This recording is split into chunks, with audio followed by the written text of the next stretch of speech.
线长山又高，处处港口都险要。 So let's talk about this map for a minute. For those listening instead of watching, this is the map of the so-called Republic of China. Obviously, it includes Taiwan, but it also claims the Chinese mainland, plus Mongolia, and even Tuva. Now, it's normal for a government's claimed territory to be bigger than what it actually controls. That happens all the time. But I can't think of another government claiming territory that's, 300 times larger than what it actually administers? So what's going on here? And why are Mongolia and Tuva even on this map? This is something I hear a lot from pro-China voices arguing with Taiwan separatists and their supporters. No, you are the aggressors. You claim all this territory. You lost the civil war. Get over it. But when you take that approach, you're really making the wrong argument to the wrong audience. Yeah, on the surface, it does look absurd that an administration governing Taiwan, Penghu, Kinmen, Matsu is still on paper claiming the rest of China. But here's the thing you might not know. Taiwan separatists actually wish Taipei could drop those claims. And ironically, Beijing prefers the status quo over letting Taipei revise that legal map. We're going to break down why, and then we'll dive into the Mongolia question. But first, a huge shout out to my upper level patrons and channel members: Alvin Zhao, Wang Yijing, Michael Kim, Victor, CD14039, Jim Fox, Kabasa de Vogo, SCY, Maddie, Roxy, Thomas Siegel, Zhang Weiwei, Dolores Austin T, Daniel Sun, and Luis Lu, or Lu, not sure which one it is. So, how do we get from this Republican era map of China, which we call the Chouhaitang map or the Begonia map, to the smaller rooster-shaped map of the PRC?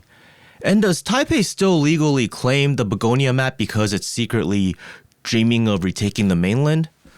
Let's start with the second question. To understand it, we need to stop thinking of the PRC and the so-called ROC as two Chinas or two countries. And we also need to stop thinking of the so-called ROC as Taiwan's official name, because it's not. According to so-called ROC law, Taiwan is but a part of the so-called ROC.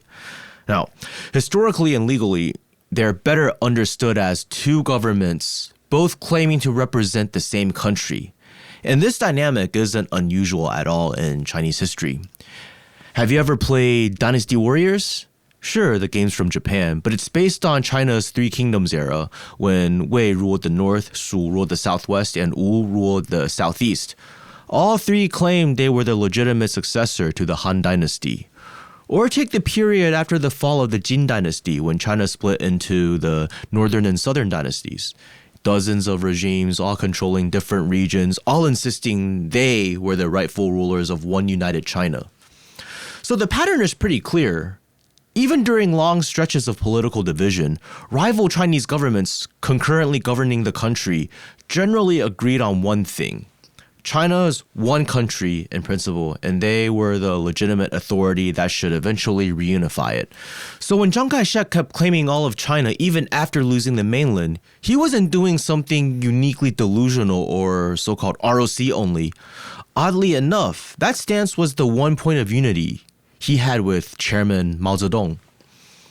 They shared a point of ideological continuity that runs deep in Chinese history, which is both sides saw China as a single country destined to be reunified one way or another, just under their respective rule. So let's think of this as a kind of cultural game that Chinese people play.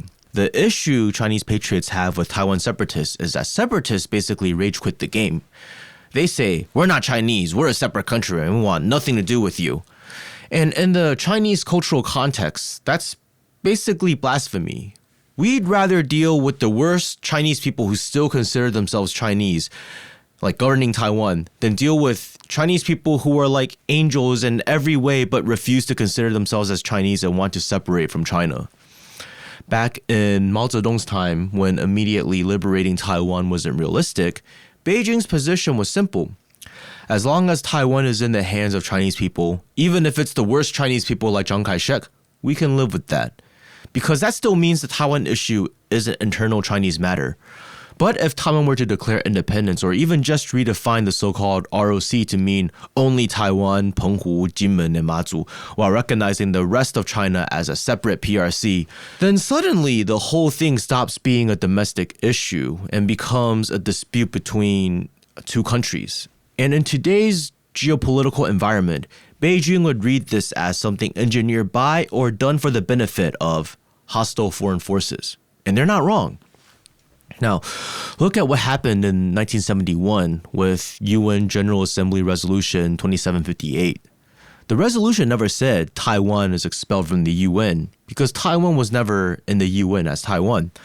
The Taipei government held the China seat, and what the UN voted on was simply this: Beijing, and not Taipei, is a legitimate representative of China, and Taiwan is a part of China. That's it.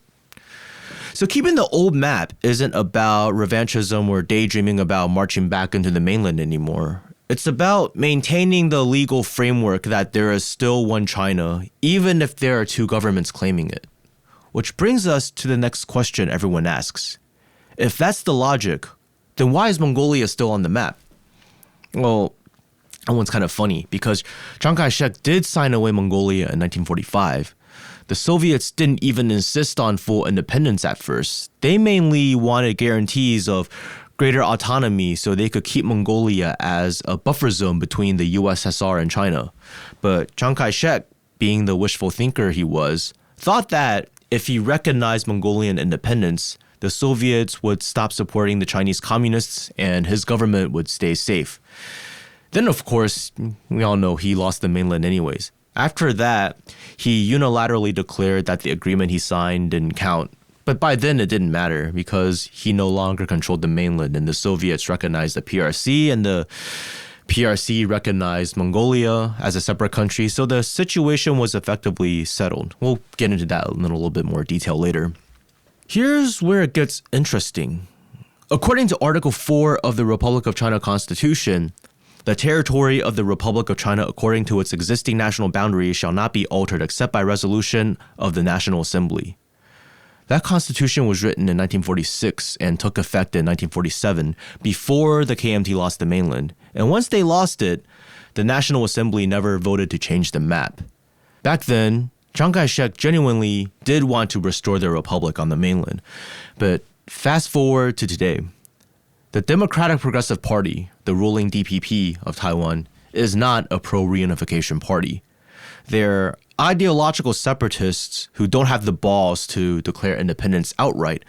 So they operate within the legal shell of the so-called Republic of China.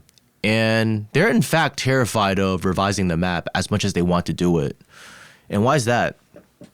Because if known separatists remove Mongolia from the map today, what does that signal to Beijing? Oh, you're setting a precedent for changing your cute little map. Well, what happens when you decide to remove the mainland next?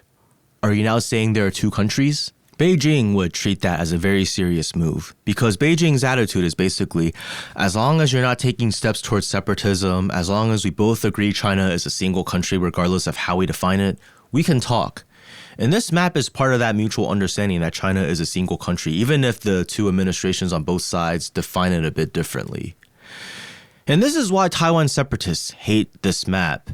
They hate that they're stuck operating under a legal structure that still claims the entire rest of China, but they also know they don't have the balls to change it. Meanwhile, the KMT doesn't really want to change the map either, even though they're no longer actively trying to quote-unquote recover the mainland. But they do want to maintain cross-strait economic ties while keeping this weird political situationship intact, so they don't want to rock the boat. So now we have to ask the real historical question. How did Mongolia, after being part of China for so long, end up independent?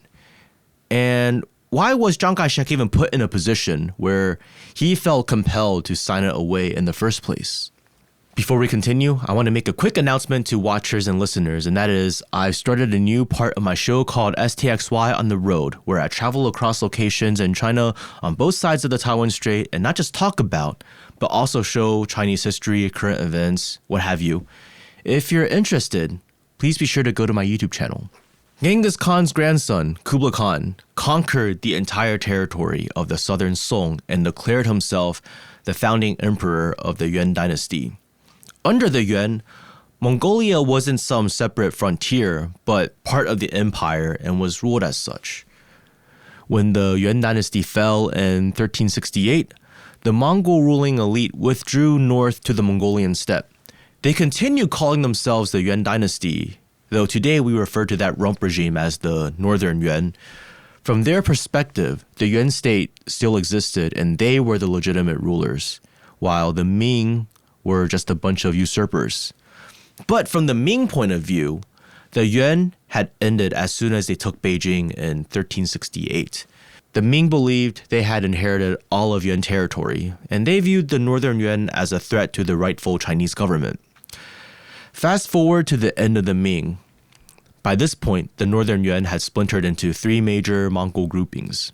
First was the Eastern Mongols, in more or less what is now modern Mongolia, mostly Khalkha Mongols and related tribes. After the fall of the Northern Yuan court, they operated pretty independently. Second was the Western Mongols, spread across Western Mongolia, the Zungarian Basin, and Xinjiang, and parts of Tibet. They were the Oirat Mongols, who would later form the famous and feared Dzungar Khanate. And third, we got the Southern Mongols, living in what is now China's Inner Mongolia. This group included the Chahar, the Tumed, Ordos, and several others. And I'm probably butchering the pronunciations because I know what they're called in Chinese, but I don't speak Mongolian. Anyways, when the famous Jurchen warrior Nur Ha-ci founded the later Qin, the precursor to the Qing, he ended up fighting Ligdan Khan, the last Khan of the Chahar Mongols. And the reason was because Ligdan Khan had allied with the Ming, and that made him a threat to the rising Jurchen state. Nur Ha-ci died in 1626, and his eighth son, Huang Taiji, continued the strategy of bringing the Mongols to heel. Ligdan Khan died in 1634 during a campaign against the later Qin, and his son, Ojai Khan, surrendered to Huang Taiji shortly afterwards. And that surrender changed everything. The Mongols all of a sudden became military allies with Huang Taiji and integrated into his eight-banner system. And in 1636, Huang Taiji renamed his dynasty from the later Jin to the Da Qing, the Great Qing. And this marked the shift from a Jurchen confederation to a multi-ethnic imperial project, now backed by both Manchu and Mongol power, finally capable of taking on the Ming. Meanwhile, up north, the Eastern Mongols had contact with the emerging Qing as well. It wasn't a formal vassalage yet, but they recognized that the Qing were becoming the big dogs of the region. And then in 1688, a few decades after the Qing had conquered the Ming, Galdan Bashuktu Khan of the Dzungar branch launched a massive attack on the Khalkha or Eastern Mongols. He beat them so badly that the Khalkha nobles fled south of the Gobi Desert and appealed directly to Emperor Kangxi for help. So in 1691, Kangxi traveled in person to Dalanor and held a grand assembly. The Khalkha princes and high lamas formally submitted to the Qing in exchange for protection against Galdan and the Dzungars. And that moment in 1691 was when Outer Mongolia effectively came under Qing control. After securing this alliance with the Khalkha Mongols, Kangxi went all in. He led major campaigns against Galdan and eventually defeated him, driving the Dzungars out of Tibet. But the Dzungars weren't gone. They lived on in Xinjiang and they kept clashing with the Qing until Kangxi's grandson, the Emperor Qianlong, launched a massive campaign in 1755. And here's something a lot of people don't know. Xinjiang used to have a substantial Mongolian population because of this history. But that's no longer the case because there actually was a genocide in Xinjiang. It's just not the fake one people like to talk about nowadays. The victims weren't Uyghurs, and the perpetrators weren't Han or communists. I'm talking about the destruction of the Dzungar Khanate by the Manchus. And after wiping out the Dzungars, the Qing repopulated the region with Han, Manchu, and Hui settlers, plus some loyal Mongol tribes. And the Qing didn't do this out of nowhere. The Dzungars were a serious threat. They, raided the Potala Palace in Tibet, they subdued parts of Kazakhstan, and they even pushed back Russian advances.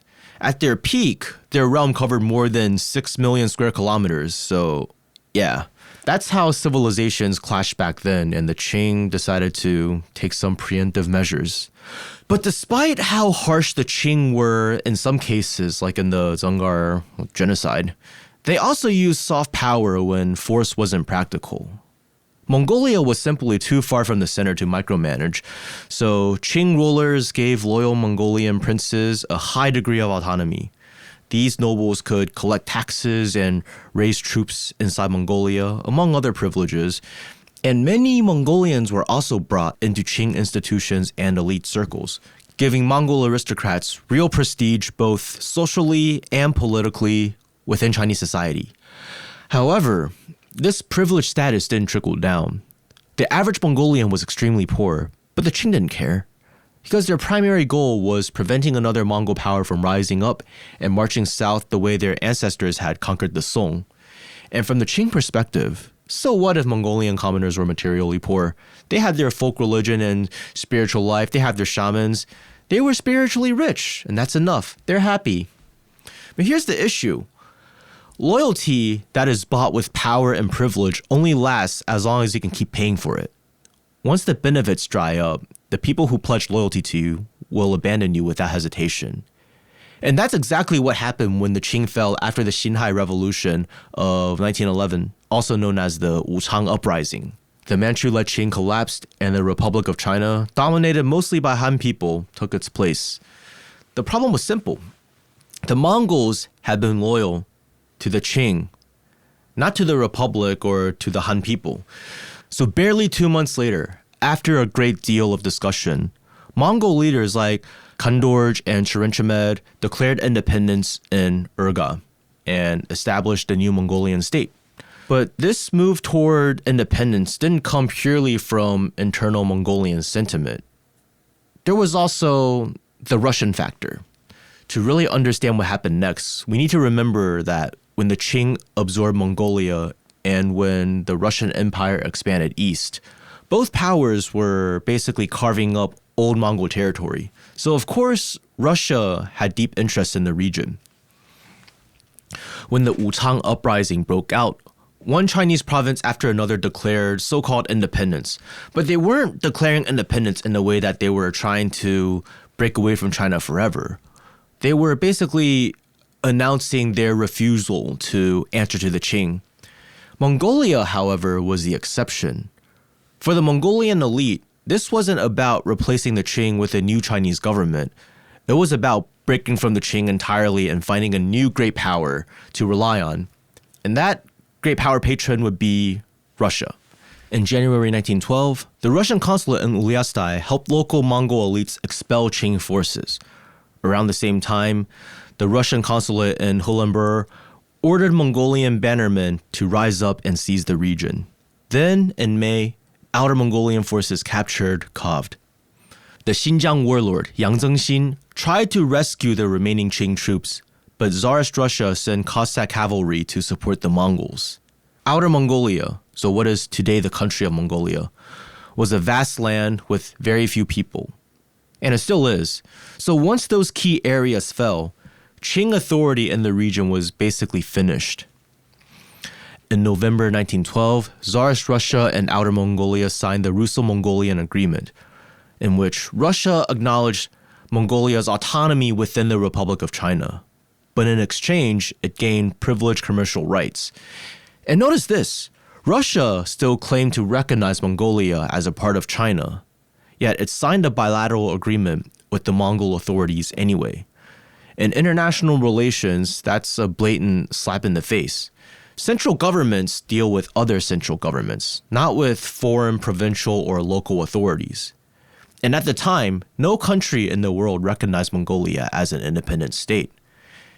The only foreign power that supported Russia's move was Japan, and that was purely transactional because Japan wanted Russian recognition of its colonial rule over Korea. Here's the harsh truth. When your country is weak, you simply cannot stop stronger powers from violating your sovereignty. and the early Republic of China was extremely weak. Within months of its founding, Sun Yat-sen was sidelined by Yuan Shikai, and Yuan Shikai's Beiyang government was too busy fighting for control of the Central Plains to worry about Mongolia. And because the Chinese state was so distracted, Outer Mongolia pushed further. In 1913, it even launched an attack into Inner Mongolia, which is still a part of China to this day. Russia did not support this expansion because Moscow only wanted influence in Outer Mongolia. Their fear was if the new Mongolian authorities expanded too much, they could become harder to control, which would threaten Russia's interests. It's kind of like how the US supported Chiang Kai-shek in Taiwan but didn't support his ambitions to recapture the mainland because any potential destabilization could jeopardize US interests on Taiwan. So the southern advance by the Outer Mongolians was finally the moment when the Beiyang government realized how serious the situation was. They sent troops to reinforce both Inner and Outer Mongolia. Outer Mongolian forces managed to take parts of western Inner Mongolia, but without Russian support or supplies, they began to retreat by the end of the year. The Beiyang troops, however, also faced major supply issues, so they really couldn't push north into Outer Mongolia for a counteroffensive. Eventually, Chinese Foreign Minister Sun Baoqi and the Russian envoy Krupensky agreed that China would not station troops in Outer Mongolia, would not try to control it, and would not send officials there. In return, Russia would recognize China's nominal sovereignty over Mongolia while still securing its own privileged position as established in the Russo-Mongolian Agreement. But the bottom line is this: the Beiyang government basically lost because it failed to reestablish effective Chinese control over Outer Mongolia. Then in 1915, China, Russia, and Outer Mongolia signed a tripartite agreement in Kyakhta, confirming the 1912 Russo-Mongolian Agreement and the 1913 Sino-Russo Agreement. All sides agreed to Outer Mongolian autonomy, Chinese sovereignty over Outer Mongolia, as well as Russia's favored status within the region. But anyone who isn't naive can read between the lines. By then, Outer Mongolia was basically Russia's colony in everything but name. As for the Mongolian people, needless to say, they didn't benefit much from this arrangement. Quite the opposite, actually. But that wasn't unusual under the Tsar, since Russian peasants themselves weren't exactly living the high life either. So then, 1917 happened. The Tsar was overthrown, a liberal provisional government, basically a Baizel experiment, took over, and then before long, that provisional government was swept aside by the Bolsheviks in the October Revolution. And Lenin's new government declared all previous treaties between China and Russia null and void. So suddenly, Mongolia was a mess of legal and political uncertainty. Even though the Tsarist regime had been overthrown, the Tsarist White Army still existed as a fighting force during the Russian Civil War. And that chaos spilled into Outer Mongolia. And the Mongolians, desperate to protect themselves from bandits, Cossack raiders, anti-Bolshevik forces, and general turmoil, reached out to the Beiyang government for help. Now they wanted Chinese troops to defend their borders. So for the Beiyang government, this was a pretty irresistible opportunity.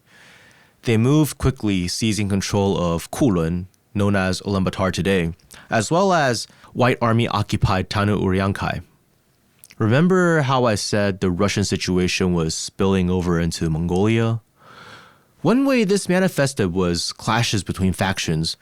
When Tsarist Russia had dominated Outer Mongolia, they had favored the Lamaists and sidelined the Mongolian princes. So when Chinese forces arrived, the prince faction saw a chance to use the Beiyang government to restore their influence, and in return, they were willing to give up some of Outer Mongolia's autonomy. But the talks went nowhere, and by 1920, the Chinese warlord Xu Shuzheng of the Northwest Frontier Defense Army marched into Outer Mongolia and forced them to surrender their autonomy. Xu Shuzheng was then put in charge of Outer Mongolia's military affairs, and he ran the region with an iron fist, crushing any threat to his authority. At this point, the Outer Mongolians were desperate, so they hit up the Soviets, the White Army, and even the Japanese, trying to find any support that could help them resist Beiyang domination. The Whites sent this dude named Roman von Ungern-Sternbern, And because of Xu Shuzheng's brutality, Ungern Sternberg's forces were actually welcomed in Outer Mongolia.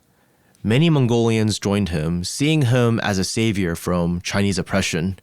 From China's Yanji and Hunchun, the Japanese occupiers also sent support, so Ungern's army kept growing. By February 1921, he had crushed the Chinese forces in Ulaanbaatar, and on February 13th, the Bogd Khan was once again propped up as Mongolia's monarch. After that, the remaining Chinese forces in Outer Mongolia were wiped out, and China's influence in the region once again disappeared. China's president at the time, as in the head of the Beiyang government, Xu Shichang, tried to get warlord Zhang Zuolin, the father of Zhang Xueliang, to intervene, but Zhang Zuolin delayed action.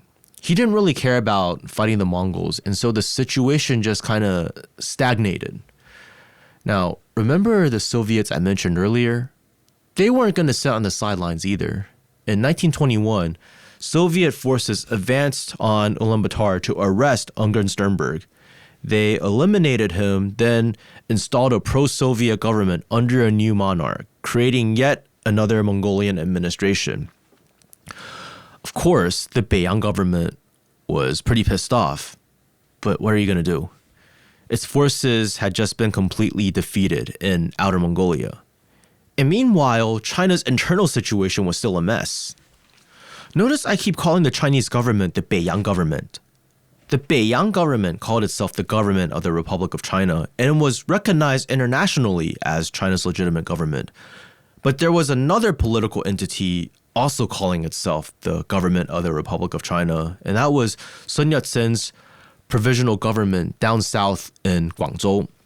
Basically, Sun Yat-sen founded the Republic of China on January 1st, 1912, but his government only controlled southern China, and so to end the Qing dynasty for good, he had to negotiate with Yuan Shikai, who controlled the Beiyang army. Yuan Shikai ended up usurping power and governed China from Beijing until his death in 1916, and then after that, China splintered into the warlord era with different generals controlling different regions. Now, Sun Yat-sen still wanted to unify China under a real republic and defeat the warlords, and to do this, he reached out to the Soviets for support in his northern expedition.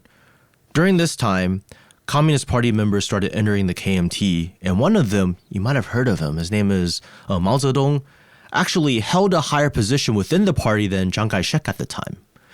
So, what did Soviets provide the KMT? You might have heard of the Huangpu Military Academy. It's spelled WHAMPOA, not a standard spelling, but it's Huangpu.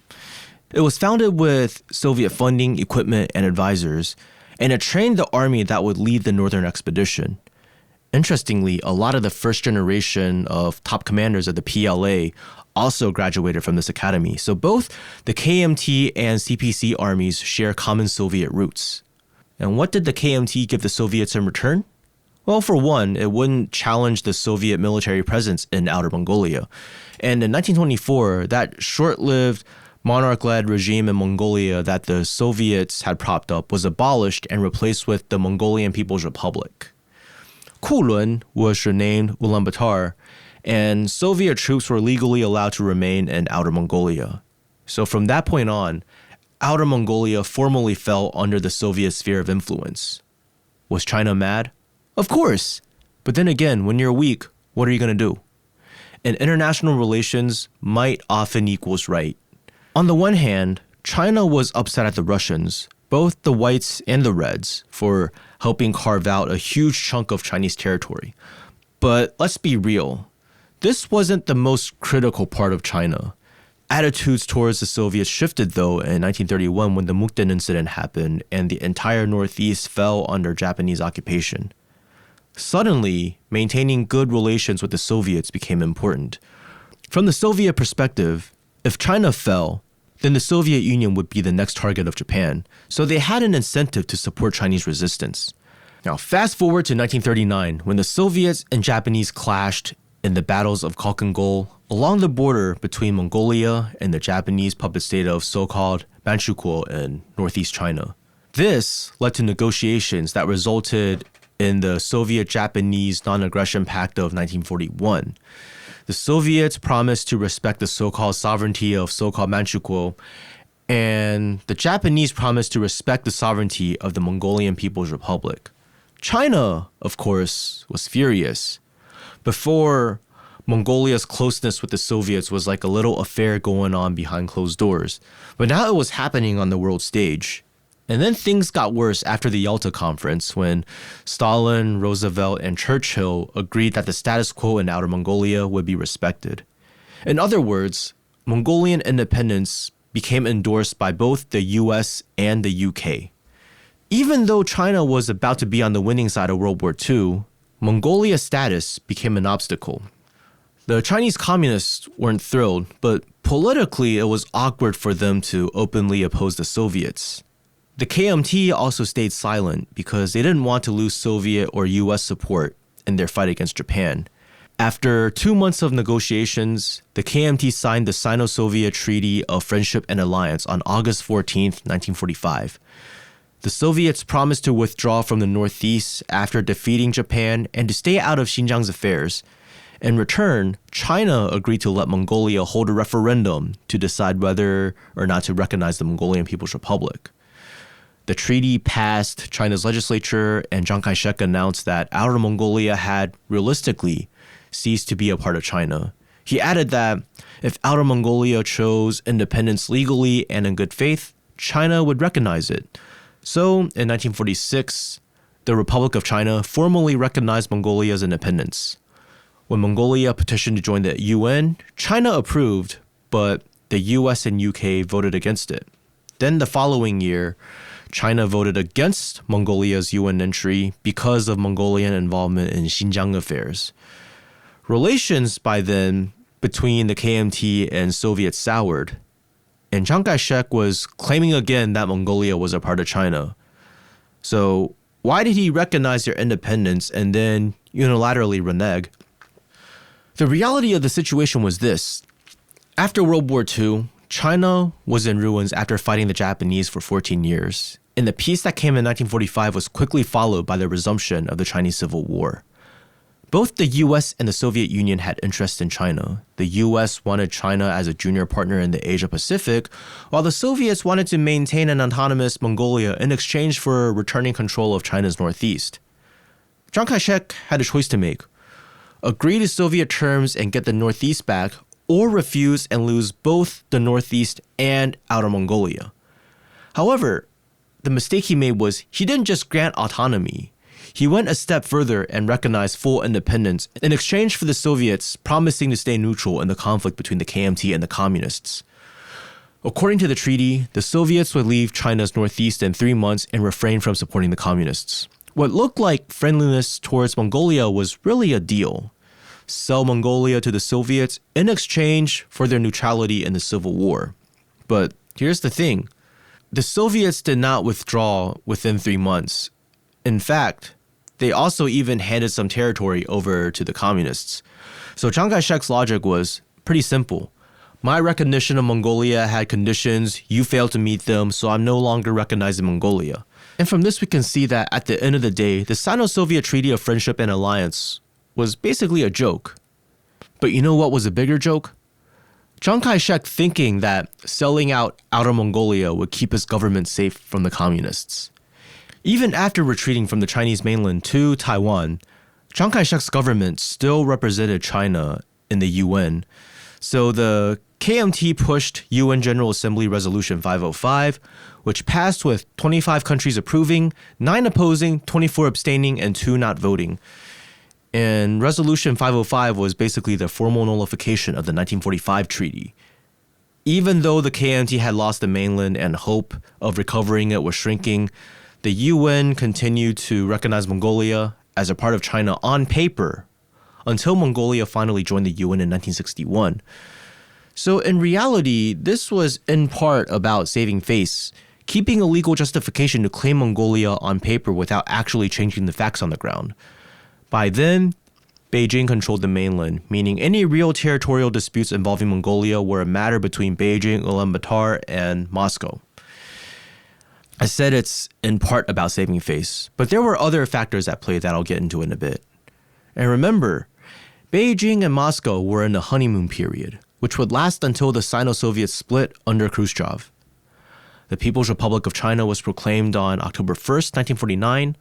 On October 2nd, Beijing and Moscow established diplomatic ties, and just 2 weeks later, on October 16th, the PRC and the Mongolian People's Republic did the same.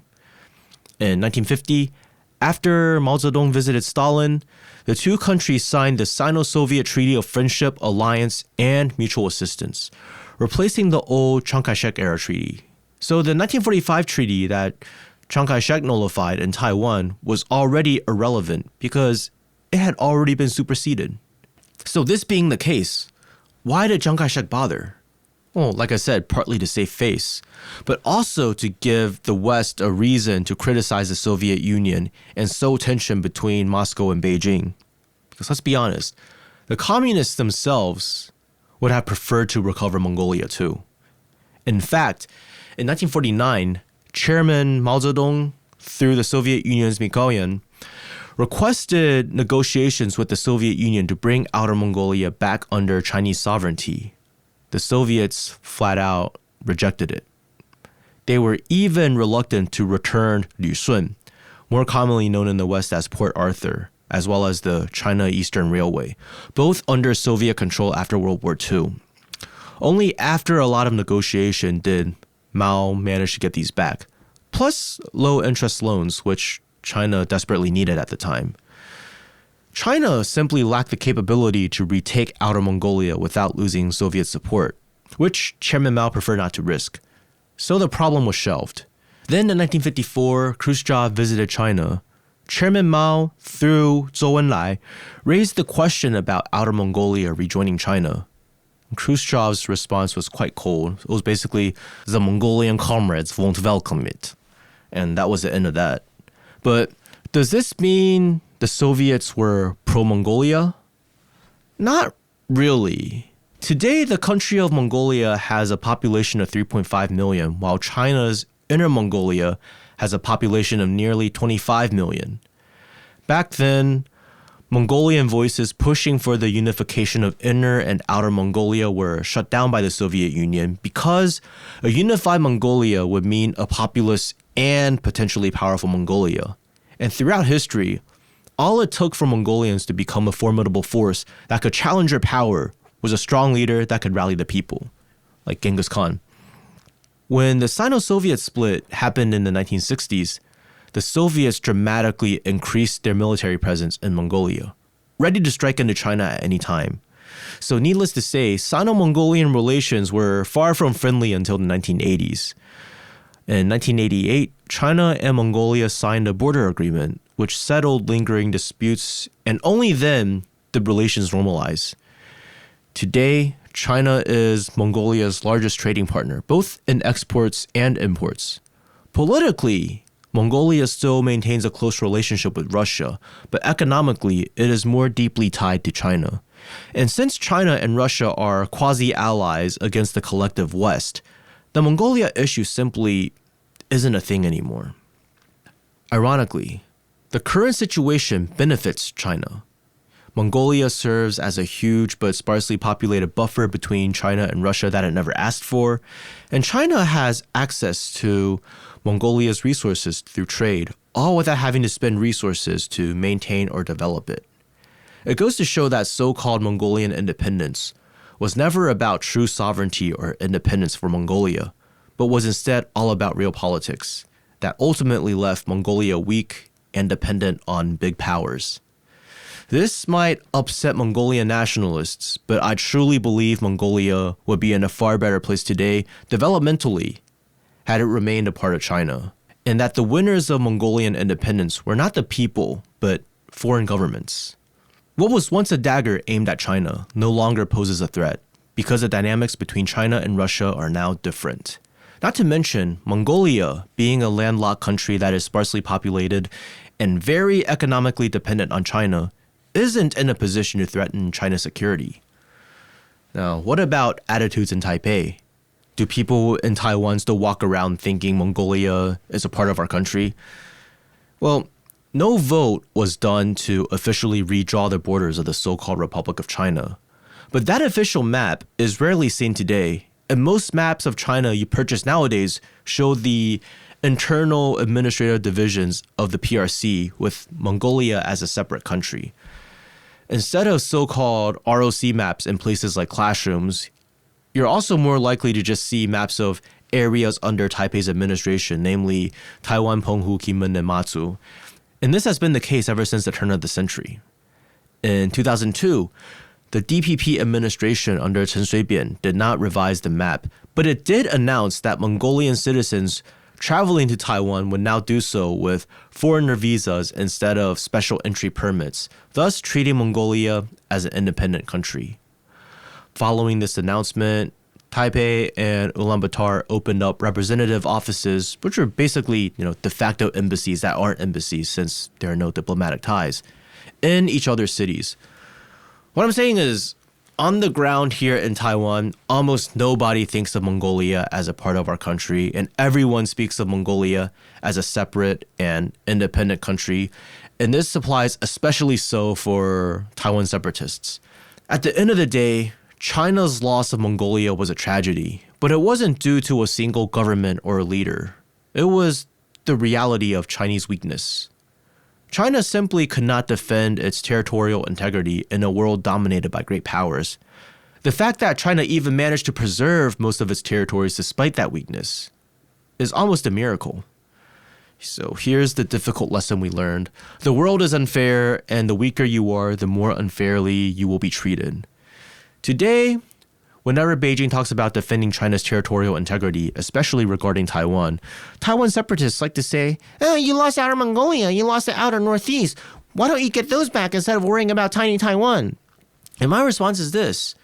China lost so much territory over generations of foreign intervention, so the Chinese people are especially sensitive about sovereignty.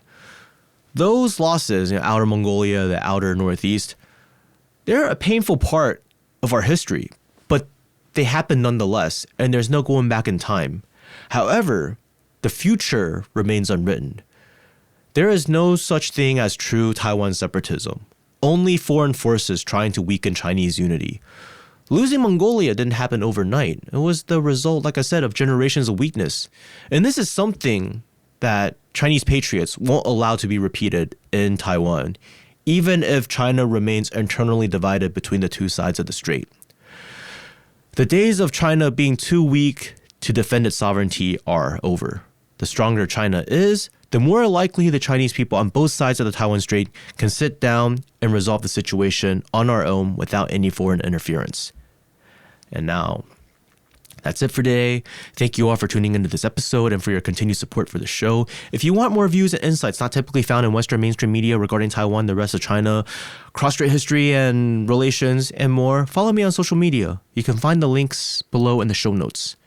If you've got questions about anything discussed in this episode or anything else, drop a comment on YouTube or shoot me an email at straighttalk@xiangyu.tw. If you found this episode informative and want to support my work, sharing with potentially interested friends and subscribing on YouTube or your podcast app, hitting like, dropping comments, all of this helps get the show out there and grow. And it's because of your support that this show is steadily growing. If you'd like to take it a step further, you can become a channel member on YouTube, support me on Patreon, or make a one-time donation through the links in the show notes. Thank you all once again, and I will see you guys in the next episode.